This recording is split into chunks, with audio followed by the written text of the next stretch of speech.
ദൈവ തിരുനാമത്തിന് മഹത്വം ഉണ്ടാകട്ടെ. കർത്താവായ യേശുക്രിസ്തുവിൻ്റെ നിസ്തുലമായ നാമത്തിൽ നിങ്ങൾക്കെല്ലാവർക്കും എൻ്റെ എളിയ സ്നേഹവന്ദനം. കർത്താവിന് സ്തോത്രം. കൊരിന്ത്യർക്ക് എഴുതിയ രണ്ടാമത്തെ ലേഖനം അതിൻ്റെ 13-ാം അധ്യായം 5-ാമത്തെ വാക്യത്തിൽ ഇപ്രകാരം പറയുന്നു. അപ്പോസ്തലനായ പൗലോസ് കൊരിന്ത്യയിലുള്ള വിശ്വാസികളോടാണ് ചോദിക്കുന്നതെങ്കിലും നമ്മളോട് ഓരോരുത്തരോടും ദൈവത്തിൻ്റെ പരിശുദ്ധാത്മാവ് ചോദിക്കുന്നുവെന്ന് നമുക്ക് ചിന്തിച്ചുകൊണ്ട് ആ വാക്യം ഒന്ന് വായിക്കാം. നിങ്ങൾ വിശ്വാസത്തിലിരിക്കുന്നുവോ എന്ന് നിങ്ങളെ തന്നെ പരീക്ഷിപ്പീൻ. Examine your self. നിങ്ങളെ തന്നെ നിങ്ങൾ പരീക്ഷിപ്പീൻ. മറ്റാരെയും പരീക്ഷിക്കുന്ന കാര്യമല്ല പറഞ്ഞത്. സഭയിൽ ദൈവത്തിൻ്റെ വചനം പറയുന്ന ദൈവദാസന്മാരെ പരീക്ഷിക്കാനല്ല, അല്ലെങ്കിൽ കർത്താവിന് വേല ചെയ്യുന്നവരെ പരീക്ഷിച്ച് അവർ ശരിയായിട്ടാണോ പോകുന്നത് അറിയാനല്ല. ഇന്നങ്ങനെയാണല്ലോ പലരും.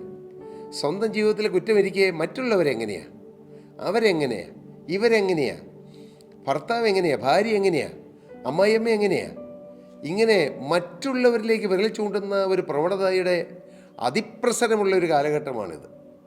എന്തുകൊണ്ടാണത് നിങ്ങൾക്ക് മനസ്സിലായോ? ഇന്ന് മക്കൾ മാതാപിതാക്കളുടെ നേരെ വിരൽ ചൂണ്ടുന്നു, മാതാപിതാക്കൾ മക്കളുടെ നേരെ വിരൽ ചൂണ്ടുന്നു, ഭാര്യ ഭർത്താവിൻ്റെ നേരെ വിരൽ ചൂണ്ടുന്നു, ഭർത്താവ് ഭാര്യയുടെ നേരെ വിരൽ ചൂണ്ടുന്നു. അങ്ങനെ പരസ്പരം പോരടിക്കുന്ന ഒരു കാലഘട്ടം. ലോക രാഷ്ട്ര നേതാക്കൾ പരസ്പരം കൈ ചൂണ്ടുന്നു. കൈ ചൂണ്ടുക എന്ന് പറഞ്ഞാൽ പരസ്പരം കുറ്റപ്പെടുത്തുന്നു. പ്രിയപ്പെട്ടവരെ, കാരണം എന്താണെന്നറിയാമോ?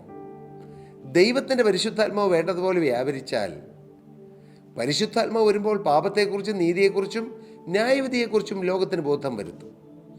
പരിശുദ്ധാത്മാവ് ഒരുവൻ്റെ ഹൃദയത്തിൽ വരുമ്പോൾ ലഭിക്കുന്ന ഏറ്റവും പ്രധാനപ്പെട്ട ചില അനുഭവങ്ങളിൽ ഒന്നാണ് പാപബോധം, അനുതാപം.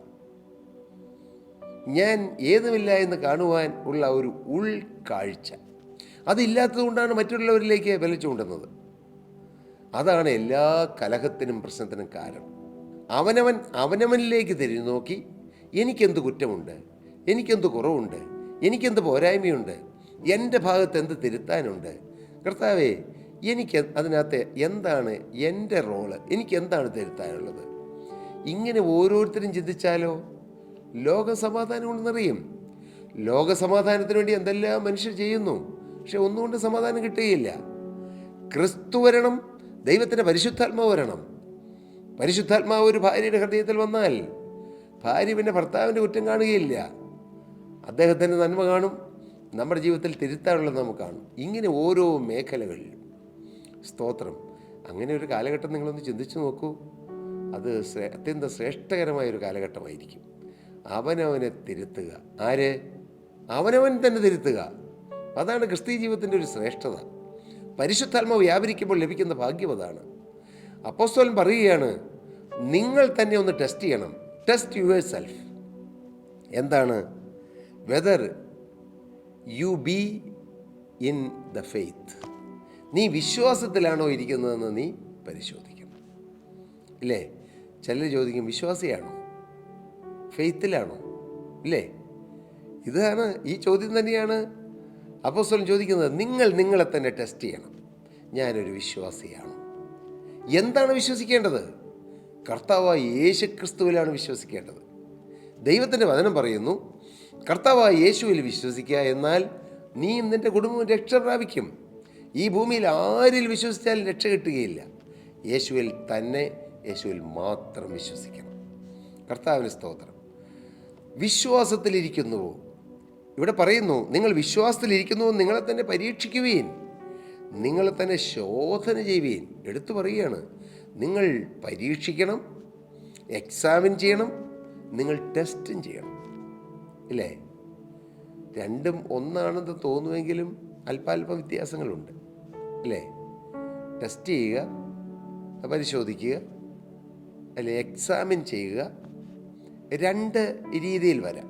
ഇപ്പോൾ ഒരു ഡോക്ടർ ഒരു രോഗിയെ പരിശോധിക്കുന്നു, ഇല്ലേ? ഡോക്ടർ കയ്യിൽ പിടിച്ച് നോക്കുന്നു, പൾസ് നോക്കുന്നു, അല്ലെങ്കിൽ നമ്മുടെ വെയിറ്റ് നോക്കുന്നു, നമുക്ക് ഓവർ വെയിറ്റ് ഉണ്ടോ, ഇങ്ങനെ പുറമേയുള്ള പല കാര്യങ്ങൾ ഡോക്ടർ ചെക്ക് ചെയ്യുന്നു. എന്നാൽ ഡോക്ടർ നമ്മുടെ ബ്ലഡ് എടുത്ത് ടെസ്റ്റ് ചെയ്യുന്നു. അപ്പോൾ രണ്ടും രണ്ടാണ്.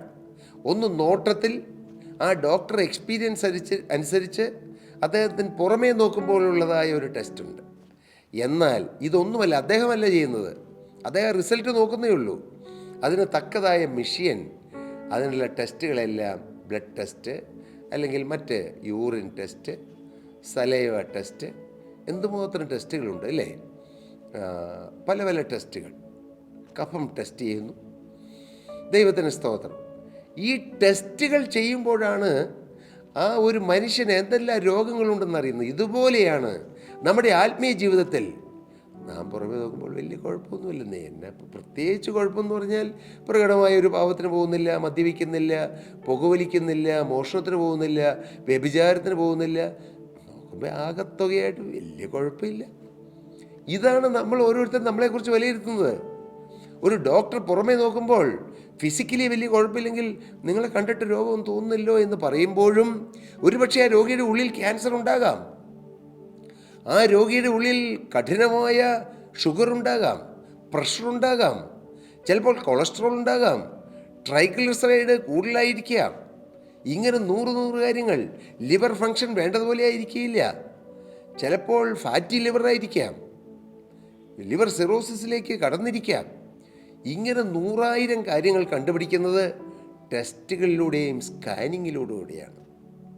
ഇങ്ങനെ ദൈവത്തിൻ്റെ പരിശുദ്ധാത്മാവ് നമ്മെ സ്കാൻ ചെയ്യുകയും ടെസ്റ്റ് ചെയ്യുകയും ചെയ്യുമ്പോഴാണ് നമ്മുടെ യഥാർത്ഥ അവസ്ഥ മനസ്സിലാകുന്നത്. പരിശുദ്ധാത്മാവാകുന്ന ആ സ്കാനിങ് മെഷീന് നാം വിധേയപ്പെടാറുണ്ടോ? പരിശുദ്ധാത്മാവ് ഒരു സ്കാനിങ് ഡിവൈസ് ആണെന്ന് പറയാം. ചെറുതാക്കി പറയുകയല്ല, ശ്രേഷ്ഠമായി തന്നെ പറയുകയാണ്. പരിശുദ്ധാത്മാവ് നമ്മെ സ്കാൻ ചെയ്യും. ഹല്ലേലൂയ. പരിശുദ്ധാത്മാവ് സ്കാൻ ചെയ്യും. അന്ന് അപ്പോസ്തലന്മാർ ശുശ്രൂഷ ചെയ്തുകൊണ്ട് നടക്കുമ്പോൾ ശീമോൻ എന്നു പേരുള്ള ഒരു ആഭിചാരകൻ അപ്പോസ്തലന്മാരുടെ കാൽക്കാൽ കൊണ്ട് പണം വെച്ചു. പണം വെച്ചിട്ട് പറഞ്ഞു, നിങ്ങൾ ചെയ്യുന്ന ഈ കൃപാവരെ എനിക്ക് തരാം, ഞാൻ പ്രാർത്ഥിച്ചാൽ ആരുടെ മേലും പരിശുദ്ധാത്മാവ് വരണം. അപ്പോസ്തലൻ പറഞ്ഞു, അവൻ്റെ ഉള്ളിലേക്ക് നോക്കിയിട്ട് പറഞ്ഞു, എന്താ പറഞ്ഞത്? നീ കയ്പുള്ള പകയിലും അനീതിയുടെ ബന്ധനത്തിൽ അകപ്പെട്ടിരിക്കുന്നു എന്ന് ഞാൻ കാണുന്നു. പത്രോസിലെയല്ല കണ്ടത്, പരിശുദ്ധാത്മാവ് കണ്ടു. ഹല്ലേലൂയ. പരിശുദ്ധാത്മാവ് കണ്ടു, പരിശുദ്ധാത്മാവ് കാണുന്നു. വീണ്ടും അപ്പോസ്തലനായ പത്രോസിൻ്റെ കാൽക്കൽ അനന്യാസും സഫീറയും ഭാര്യയും ഭർത്താവുമാണ്. നിലം മുഴുവൻ വിറ്റു. ഇരുവരുടെയും അറിവിൽ ആ നിലത്തിലെ ഒരു പങ്കെടുത്ത് അവർ മാറ്റിവെച്ചു.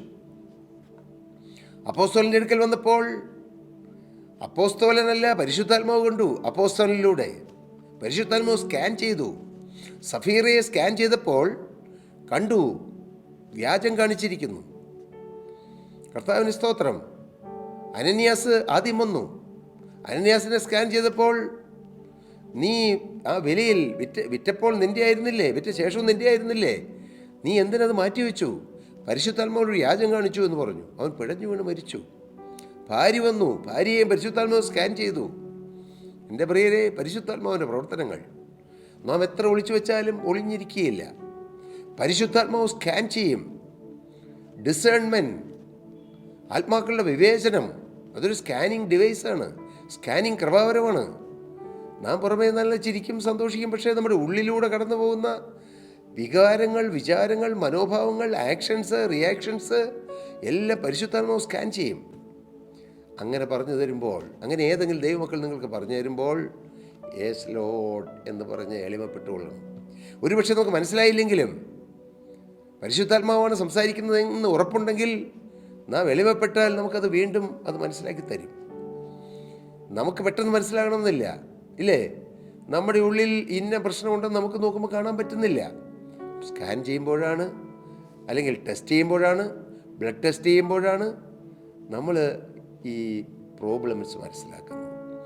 ഇതുപോലെ തന്നെ ആത്മീയ ജീവിതത്തിലെ ടെസ്റ്റാണ് നിങ്ങൾ വിശ്വാസത്തിലിരിക്കുന്നു എന്ന് നിങ്ങളെ തന്നെ പരീക്ഷിപ്പീൻ, നിങ്ങളെ തന്നെ ശോധന ചെയ്യുവീൻ.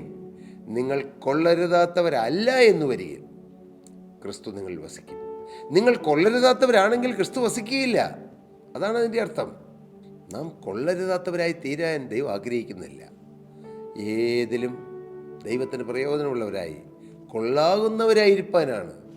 ദൈവത്തിന് കൊള്ളാവുന്നവനായിരിക്കാൻ ശ്രമിക്കുക, അല്ലേ? അപ്പോസ്തലൻ ലേഖനം എഴുതുമ്പോൾ നീ ദൈവത്തിന് കൊള്ളാവുന്നവനായിരിക്കാൻ ശ്രമിക്കുക. എപ്പോഴും ദൈവത്തിന് പ്രയോജനമുള്ളവരായി നാം ജീവിക്കാൻ പരിശ്രമിക്കുക. വിശ്വാസം. ഹല്ലേലൂയ.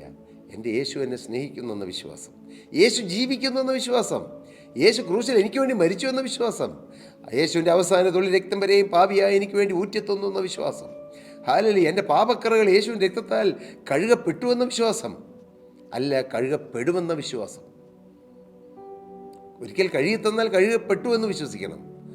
പാപിയായ ഒരു മനുഷ്യൻ കർത്താവിലേക്ക് വരുമ്പോൾ അവൻ വിശ്വസിക്കണം, എൻ്റെ പാപക്കറകൾ കഴുകിത്തരാൻ യേശുവിൻ്റെ രക്തം മതിയായതാണെന്ന് വിശ്വസിക്കണം. എന്നെ സ്വർഗ്ഗരാജ്യത്തിൽ എത്തിക്കാൻ യേശുവിന് കഴിയും. ഹല്ലേലൂയ. കർത്താവ് പറഞ്ഞു, നിങ്ങൾക്ക് വിശ്വാസമുണ്ടെങ്കിൽ എന്തെല്ലാം അത്ഭുതങ്ങൾ നടക്കും. വിശ്വാസം. എൻ്റെ പ്രിയപ്പെട്ടവരെ, നിങ്ങളെ തന്നെ ശോധന ചെയ്യുകയും, ഞാൻ എന്നെ തന്നെ ശോധന ചെയ്യണം. ഞാൻ മറ്റാരെയല്ല ശോധന ചെയ്യേണ്ടത്. അല്ല, ദൈവം അങ്ങനെ പരമേൽപ്പിച്ചിട്ടുണ്ടെങ്കിൽ ശോധന ചെയ്യാം. കർത്താവിന് സ്തോത്രം. തന്നെ ശോധന ചെയ്ത് തന്നെ കണ്ടുപിടിച്ച്, കർത്താവെ, ഇന്ന പാകപ്പിഴകളും ഇന്ന പോരായ്മകളും ഇന്നതായ കുഴപ്പക്കേടുകൾ എന്നിലുണ്ട്, കൊള്ളരായ്മകൾ എന്നിലുണ്ട് എന്ന് കണ്ടെത്തി. നിരാശപ്പെടാനില്ല. എൻ്റെ കുഞ്ഞുങ്ങളെ, കർത്താവിൻ്റെ പരിശുദ്ധാത്മ വിളിക്കുകയാണ്. നിങ്ങൾ പാപം ചെയ്യാതിരിക്കാൻ ഞാൻ നിങ്ങൾക്ക് എഴുതുന്നു. പാപം ചെയ്യരുത്. ഒരുത്തൻ പാപം ചെയ്തുവെങ്കിലോ, ഒന്ന് പാപം ചെയ്തു പോയി, തെറ്റ് വന്നു പോയി. നീതിമാനായ യേശു ക്രിസ്തു എന്ന കാര്യത്തിൽ നമുക്ക് പിതാവിൻ്റെ അടുക്കലുണ്ട്. അവൻ നമ്മുടെ പാപങ്ങൾക്ക് പ്രായശ്ചിത്തമാകുന്നു. ഒരു വ്യക്തി, അവരല്ല, അവൻ, യേശു ക്രിസ്തു. Jesus is the only solution for sin. The blood of Jesus Christ is the only solution. പരിഹാരം അതാണ്. യേശു മാത്രമാണ് പരിഹാരം. യേശുവിൻ്റെ രക്തം മാത്രമാണ് പരിഹാരം. മറ്റേ പരിഹാരം നോക്കിയിട്ട് കാര്യമില്ല പ്രിയരെ, അതെല്ലാം വ്യർത്ഥമാണ്. യേശു ക്രിസ്തുവിൻ്റെ അരിയിലേക്ക് ഓടി വന്നു. അപ്പോൾ തെറ്റ് വന്നു, എന്നോട് ക്ഷമിക്കണം, എന്നോട് പൊറുക്കണം, എന്നെ അവിടുത്തെ രക്തം കൊണ്ട് കഴുകണം. യേശു കഴുകിത്തരും. എന്തൊരു സുഖമാണ്, എന്തൊരു സമാധാനമാണ്, എന്തൊരു സന്തോഷമാണ്. ഒരു തെറ്റ് വന്നു, അതിനെ ഓർത്ത് നിരാശപ്പെട്ട് തല മുമ്പിട്ട് ഇറക്കുകയില്ല. ശരി, അക്സെപ്റ്റ് ചെയ്യുന്നു. നമുക്കൊരു തെറ്റ് വന്നു, എന്ത് ചെയ്യണം? Accept it, then correct it. അത് കറക്റ്റ് ചെയ്യണം. 3, ഡോണ്ട് റിപ്പീറ്റ് ഇറ്റ്. പിന്നെ അത് ചെയ്യാതെ സൂക്ഷിക്കണം. പ്രിയപ്പെട്ടവരെ, നിങ്ങൾ വിശ്വാസത്തിലിരിക്കുന്നുവോ? ഈ ദൈവത്തിൻ്റെ പരിശുദ്ധാത്മാവ് ചോദിക്കുന്ന ഒരു ചോദ്യം നിങ്ങളുടെ ഏവരുടെ ഹൃദയത്തിൽ ഇരിക്കട്ടെ. മകനെ, നീ വിശ്വാസത്തിലിരിക്കുന്നുവോ? മകളെ, നീ വിശ്വാസത്തിലിരിക്കുന്നുവോ? നിന്നെ തന്നെ പരീക്ഷിപ്പീൻ, നിന്നെ തന്നെ ശോധന ചെയ്യുവീൻ. ദൈവത്തിൻ്റെ പരിശുദ്ധാത്മാവിൻ്റെ പ്രകാശത്തിലിരുന്ന് നമ്മെ തന്നെ ശോധന ചെയ്ത് നമുക്ക് കണ്ടെത്താം, നമുക്ക് തിരുത്താം, നമുക്ക് മടങ്ങി വരാം.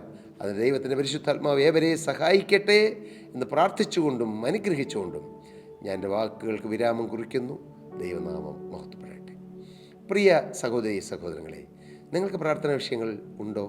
തീർച്ചയായിട്ടും ഉണ്ടാകുമല്ലോ. ഞങ്ങളെ താഴെ കാണുന്ന നമ്പറിൽ കോൺടാക്റ്റ് ചെയ്താൽ ഞങ്ങൾ നിങ്ങൾക്ക് വേണ്ടി പ്രാർത്ഥിക്കാം. തീർച്ചയായും പ്രാർത്ഥിക്കാം. പക്ഷെ നിങ്ങളും പ്രാർത്ഥിക്കണം. നിങ്ങളും യേശുവിനോട് പ്രാർത്ഥിക്കണം. അങ്ങനെ നമുക്ക് ഒരുമിച്ച് പ്രാർത്ഥിക്കാം. കർത്താവ് നമ്മുടെ പ്രാർത്ഥനയ്ക്ക് മറുപടി തരും. വിശ്വസിക്കാം. കർത്താവ് എല്ലാവരെയും നിറവടിയായി അനുഗ്രഹിക്കും.